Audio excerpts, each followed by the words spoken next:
Or call toll-free 1-800-257-1257 to save all COD charges and pay only $12.98 for records or cassettes or $16.98 for compact disc, plus $3 shipping. Use your credit card or send check or money order to Roger Whittaker, P.O. Box 8250, Atlanta, Georgia. Remember, to save all COD charges, send check or money order or use your credit card.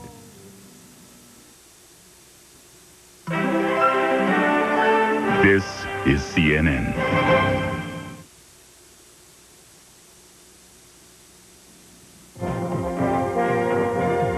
From CNN International Correspondents, insights from journalists around the globe on events affecting your world.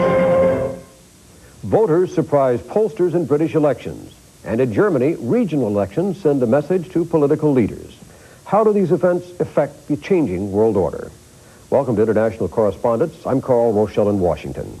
For weeks, political pollsters had British Prime Minister John Major's Tory party losing the parliamentary elections. But when the ballots were all counted, Major had survived the test.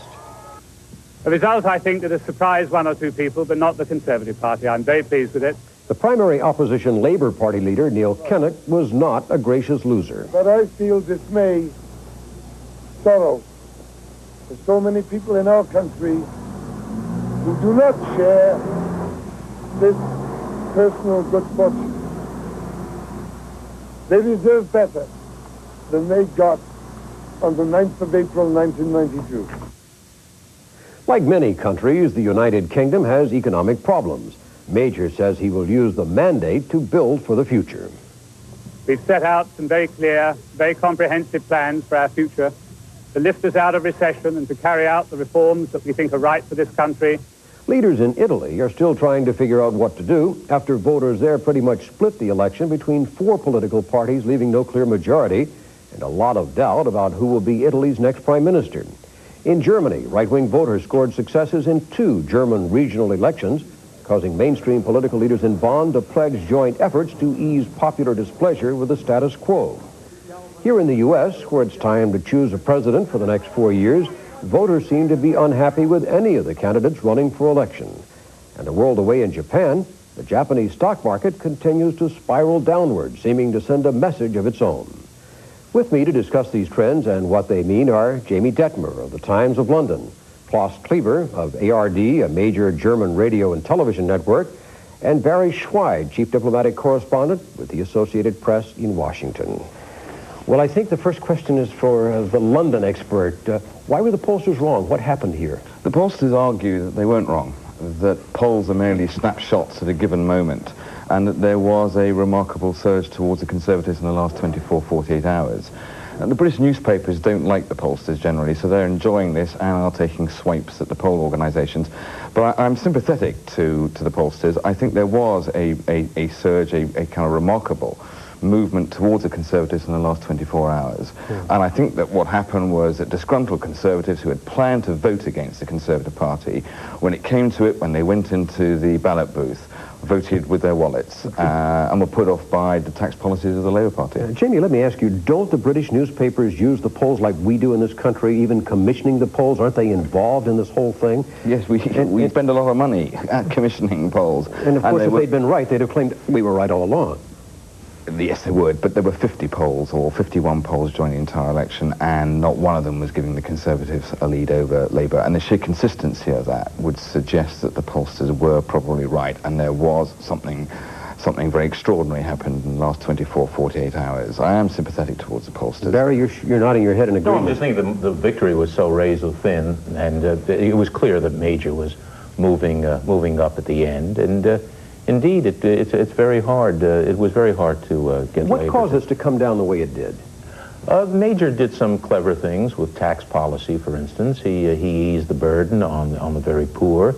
And I guess I've never lived in Britain, but I've always been struck by, well, my grandfather, I've always been struck by the fact that people don't vote their economic interests. I don't think that's true. I don't think that's true. You know, I picture, well, I don't know if I can say about Welsh coal miners, but, you know, people, you know, who work a very hard day still have aspirations, fair enough, to be wealthy someday, perhaps to be even a member of the royal family. I think so. They vote for the Conservatives. Look, let me give one thing. Kinnock moved all the way over. Kinnock had become, in a sense, a moderate. Kinnock is not any radical still wasn't labor, trusted, right? though. And they didn't trust him anyhow. No, he He's wasn't done. trusted. The remarkable thing about this election was that the Conservatives maintained their share of the popular vote.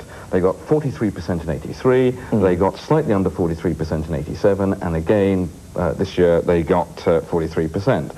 And I don't think it's true that people don't vote for their economic interests. I think people do, and I think a lot of political commentators like to suggest that people vote for a whole load of very complicated reasons. In the end, they vote for their wallet, and 43% of the electorate in Britain believe the Conservatives do them good economically. Maybe it's also because Neil Kinnock is such an unlikely candidate for a protest vote. He is so very much a member of the political establishment, and people who are very angry for weeks and weeks when it finally comes down to the wire and they have to make their final decision, and they all of a sudden realize, well, there is no way to go with my protest, so I go where my wallet is, and again... And also, the other thing is that over 8 years of his leadership of the Labour Party, he has done an extraordinary thing in moving the party away from militancy over to greater moderate behaviour, moderate policies. But people still don't believe him, and people still don't believe that the party has changed its spots. Do they not believe him, or do they not believe the party? They don't believe the party, and they probably don't believe him either. I think they didn't trust him to be... I don't think they felt he's experienced enough. I don't think they felt he would be strong enough on foreign issues, for example. One of the other things I think I should point out about this election campaign is that a lot of money was spent on advertising, on what both here and in Britain called spin doctors. There were rallies organised, very careful Jamie, rallies. let me interrupt you and ask you just one question. Is this the end of the political career for Kinnock? Yes, it probably is, or it is the end of his leadership, I think, of the Labour Party. He's going to make a statement on Monday. Rumour has it that he will quit, and then there is going to be a very big inquest over the next year within the Labour Party and a search for a new leader. Can I turn and talk a bit about U.S. elections now? Because we're dealing with polls here, and the polls are showing, without question, that everyone favors none of the above. Do you think we're likely to get surprises in this country? I think you might do. I think there are a lot of different factors and variables here, as there have been in Britain. I'm interested very much about what would happen in this election if H. Ross Perot did decide to run. This is Mr. None of the Above. Yeah. That's him. And many people may vote for him, and now it comes to the question, from whom will he draw more? So if he gets in with all his money, with his newness and attractivity for that reason... Barry, would you like to be elected? No, but there's no record of independents ever succeeding in America. But they may succeed in bringing somebody else down. Bringing someone else down, of course, that's possible. No, I wondered how Mr. Clinton feels about what... we're all looking for parallels, and I wonder if he looks over to Britain and says, wait a minute now, I'm in the liberal side of the more liberal party. I'm more centrist. McGovern was like Foote, now we have Clinton, who's sort of like Kinnock, roughly speaking, basically centrist. Gee, will they reject me too? And yet they, as you said, Carl, they're looking for none of the above, so the voters aren't apparently in love with George Bush. How do you express this concern here in this country about economic problems? If the centrists can't do it and the real leftists can't do it, vote a billionaire. You vote for a billionaire. Yeah. Yes, that's the answer. Well, it's true that British and American politics have always tracked each other for the last 11 years, and that you do tend to get conservative right-wing governments here, as you do at the same time in Britain. I think that the Clinton camp are slightly upset that Kinnock didn't get in. I think they did kind of have images of him going over to London and Downing Street and shaking hands with Neil Kinnock, and that would have been played back here as their, look, Britain has changed, we can change here in America as well. And I think that the Bush campaign managers are looking at this as a very good omen. Bush is thrilled. That's an interesting concept. We'll take a look at elections and changes on the European continent when International Correspondents continues. Stay with us.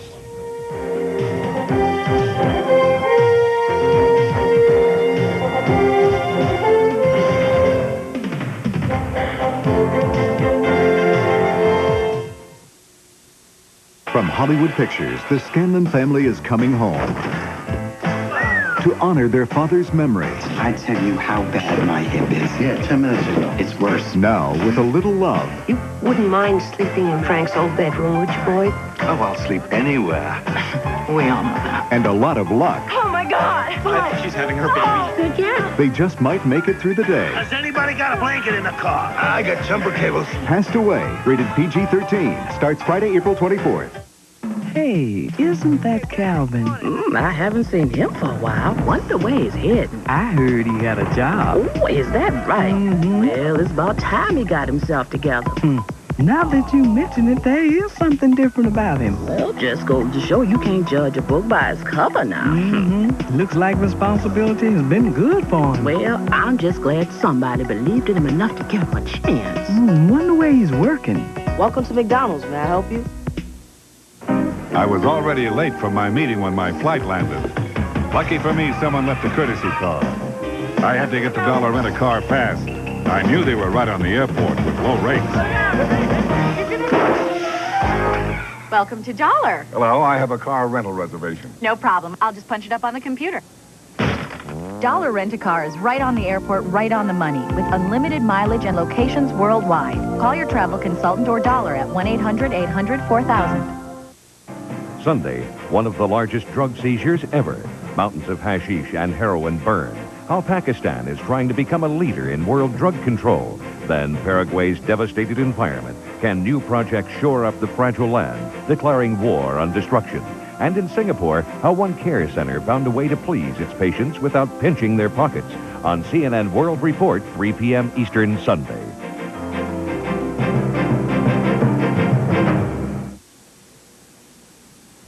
Splits in the election in Italy, a new prime minister in France, and a vote in Germany, Claus, that sends a message. It sends a conservative message, does it not? What does it mean? Conservative would be all right. Some people say it sends a Nazi message, and I think that's not true. What is the message? What do you think? The message is a vote of discontent, as it happens in this country, as it happened in Britain to a degree, it happened in Germany enormously in these southern state elections of my home state, Baden-Württemberg.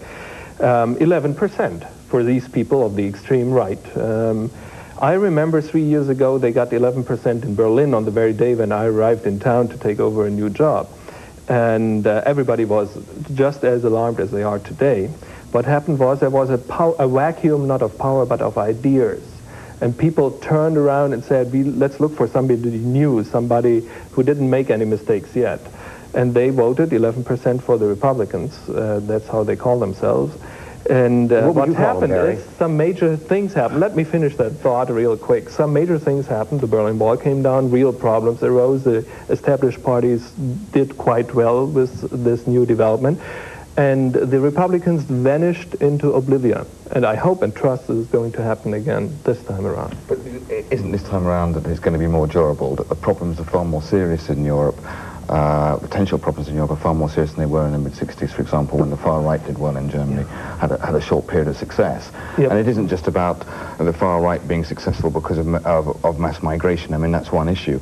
I think a lot of the problems in Europe where we have seen incumbent governments having problems in Italy and Germany and France have to do, one, with economic anxiety, and that's natural. People, when they're not doing very well, blame their governments. But I think it's broader than that. I think that people in this upheaval since 1989 are very nervous, are very scared, and are looking for far more solutions. That's part of it. The real problem, again, is a vacuum of ideas. We need to have solutions on so many fronts. We need to have a new abortion law. We need 2 million housing units in West Germany alone. We need to have a new concept for Germany's role in the world. We have to deal with the massive influx, 1,000 a day, of fugitives from all over the world. And to none of these problems, the established parties came up with a solution over the last couple of months. And so people really decided to kick them and to say, well, we need new ideas, and this is the way to say. A lot of people are blaming national governments for problems that national governments on their own can't solve. And I think that there's a sense of... these are solvable problems. Sure, but I think there's a sense of impotency amongst a lot of voters in Europe, that they see a lot of issues can only be solved now because of the instruments and the machinery is there at EC level, at European Community level. And their governments can't muck around with interest rates too much or with the currency too much, because we have a European mechanism to keep currencies... Oh, the world is complicated, Jamie, but 11% in Baden-Württemberg voted for the Republicans. And only 2% believe that the Republicans have the solution. This is very interesting. So they don't believe in any Nazi or extreme right-wing ideas. But it seems there are always psychological reasons, but it seems when Germany is anxious, Germany swings to the right. Germany... Because there's no other place to go. Well, the extreme leftist ideas have been discredited over the last 3 years. But, I mean, don't you think the unhappiness over immigration, the third world, I mean, isn't this a protest really against other people? I mean, it isn't so much a protest against domestic Barry, policy. do you help the government solve the problem by diluting their majority by voting for a far-right group? Well, maybe that's not what they're trying to do. I don't know that the far-right is trying to help the government solve its problems. But I think the voters are going wherever they can to try to feel that to send a message, we don't like who's there and now, also what to they're feel doing. that the problems are more manageable and are more simple. That they're not terribly complex, and that there is this kind of magic wand that the far right can wave, Wrong. or the Greens polls prove can wave. that's wrong. It's only 2% of the people who believe the simple ideas of the Republicans are the solution. They don't believe, 8% of the people don't believe in the party they vote for. They just want to vote for somebody else to send a signal. And you are right, they turn to the But when they do, they turn It's a vote against the status quo. We have a theme here. Yeah, right. Sounds familiar, doesn't it? Let's take a break. We'll take a look at how these changes are playing in the world press when International Correspondents returns. Stay with us.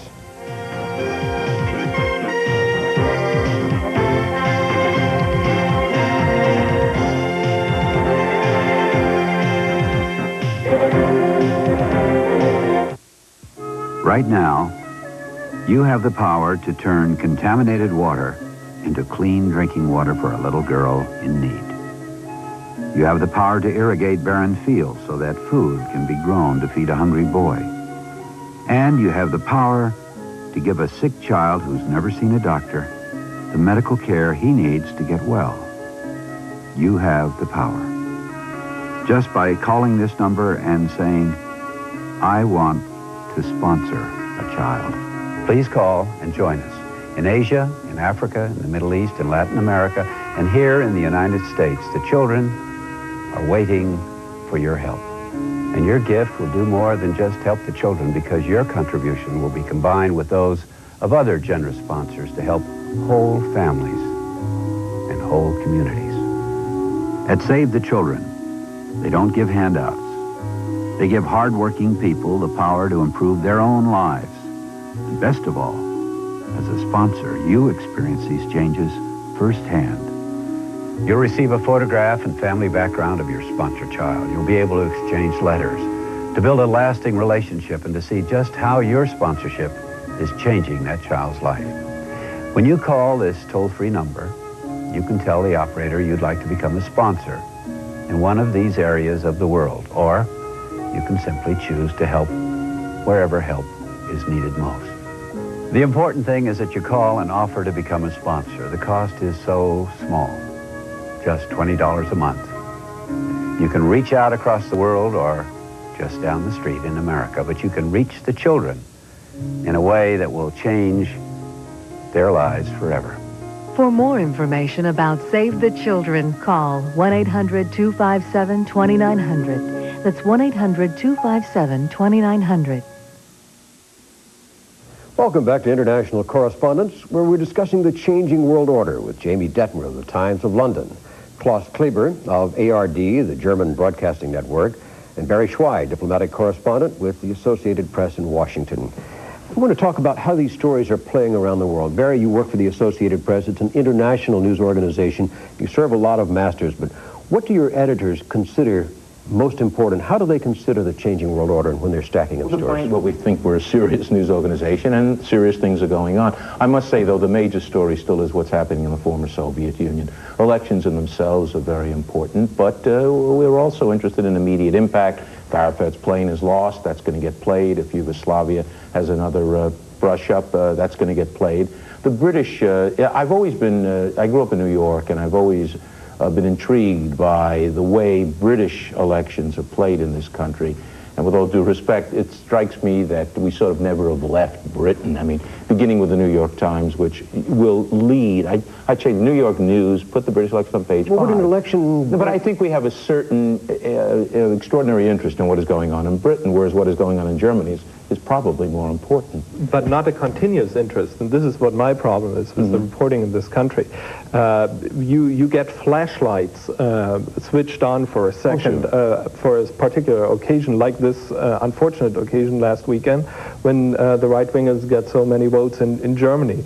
And here it is, the specter of the old Nazi Germany again, and then the flashlight goes off and Germany trots on. We also took note, by the way, that Mussolini's granddaughter won a seat in Parliament in Italy. So did the German media. I can't complain about that, but it is not the major story about Italy. But I have the impression that everything which is right-wing or new German assertiveness or all these things, shock elements, right? They get frontline headline news here, and the normal way of business, which shows a totally changed character of Germany over the years, do not get the attention they deserve to get a complete picture. Jamie, obviously you're playing the British election on the front pages, but what about what's going on in Germany and what's going on here? Well, I mean, the last week or so, it really has been British elections all the way, and the paper's been absolutely full of it. I mean, in fact, tomorrow the Times is coming out for the first time ever with a 100-page issue, which is going to be about 20-30 pages of the elections, so they're still going to be analysing it tomorrow.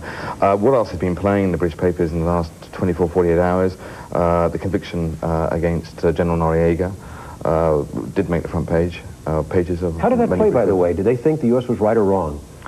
I think a lot of British papers have been covering it with question marks, that they have been quoting various Democrat congressmen and American criminal lawyers, suggesting that there were problems with the conviction, both in terms of whether the jurisdiction was, whether there was any jurisdiction really for American courts to try him. I think that's been questioned a bit. There've been worries. Jamie, we need to go. Stay with us. When we come back, we'll take a look at the downward spiral of the Japanese stock market and whether it's been affected by events in the U.S. and Europe. Stay with us.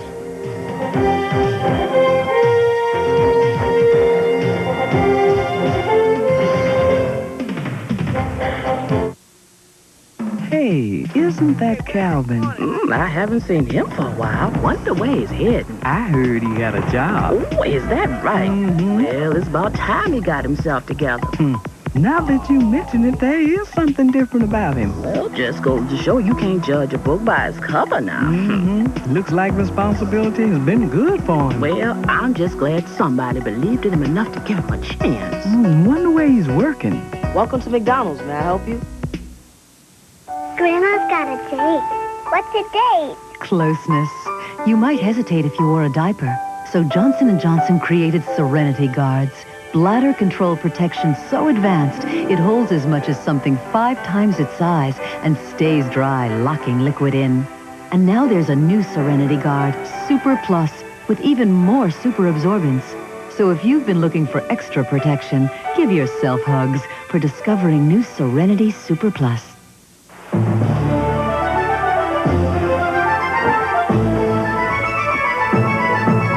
Service to more cities across the Atlantic than any other U.S. airline, Delta now makes it easier than ever for the people of America to get to know the people of Europe. Buongiorno. Bonjour. Sia. Guten Tag. Grüezi. Delta, we love to fly and it shows. Здравствуйте.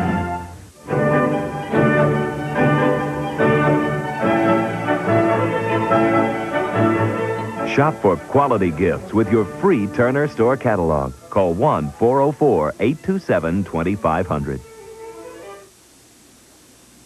The Japanese stock market has been having problems. It's spiraling downward. Klaus, you have some perspective on the What's causing this to happen? Is it the events in Europe and the U.S.?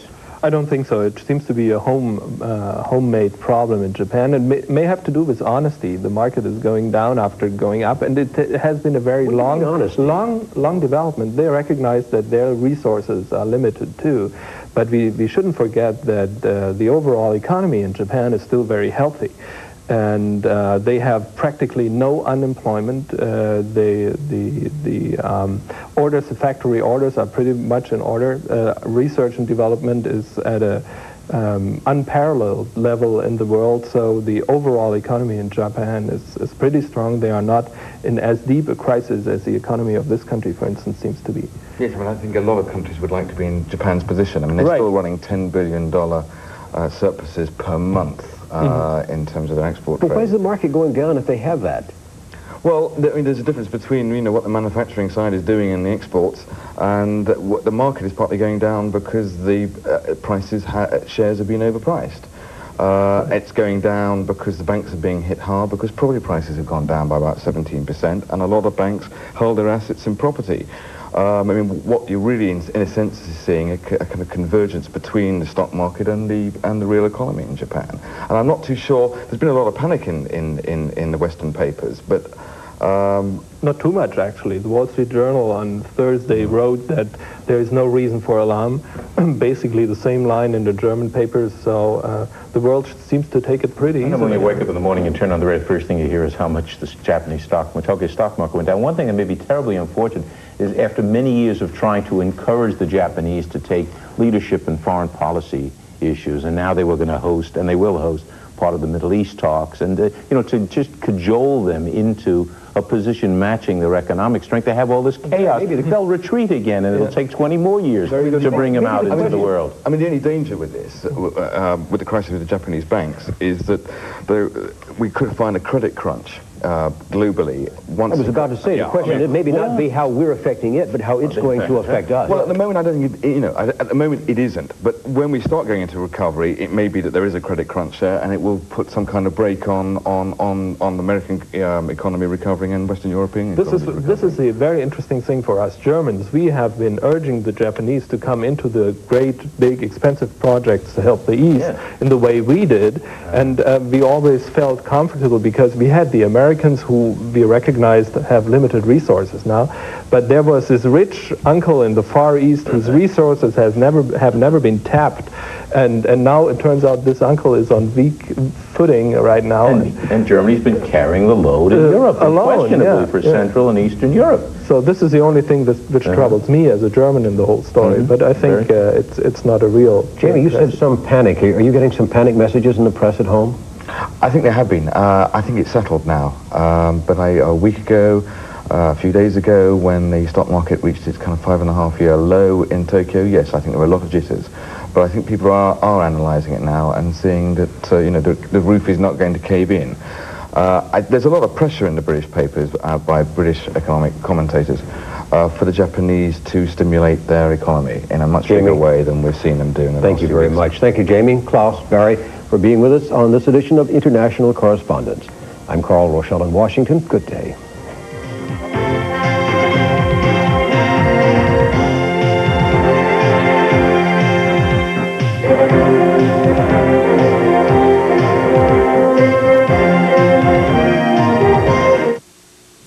Sports Late Night is coming up here on CNN, and Dan Hicks is here with a preview. Dan. Thanks a lot, Dave. The big guy, George Foreman, 43 years young. He got a big scare tonight in Las Vegas. We'll tell you the result of his fight with Alex Stewart, plus the Masters gets ready to head for home, plus plenty of late-night Major League Baseball and NBA action with me and Paul Reynolds on Sports Late Night in just a few minutes. Thank you.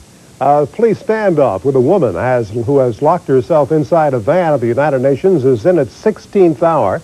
New York police say the 41-year-old California woman drove through a UN gate Saturday morning, nearly running down a security guard. She got out, poured gasoline on herself, and got back in. Police say she has not budged in negotiations, and they are prepared to wait her out.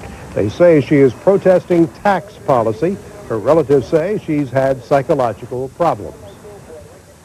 Abortion rights advocates got the jump on anti-abortion activists Saturday in Buffalo, New York. About 1,500 rights supporters marched a mile in the rain to City Hall, urging people to defend abortion clinics. The group, Operation Rescue, has targeted the clinics for 2 weeks of protests scheduled to start there April 20th. Previous protests by the group have disrupted operations at other clinics around the country. An estimated 50,000 people came to a park in Atlanta Saturday to show their support for the legalization of marijuana. The event was sponsored by the National Organization for the Reform of Marijuana Laws and featured a free concert by the rock group The Black Crowes. Undercover police officers were scattered throughout the crowd. 3 people were arrested on marijuana charges. I'm Dave Michaels of the CNN Center in Atlanta. Sports Late Night is next with a review of the Masters Golf Tournament and all the baseball scores.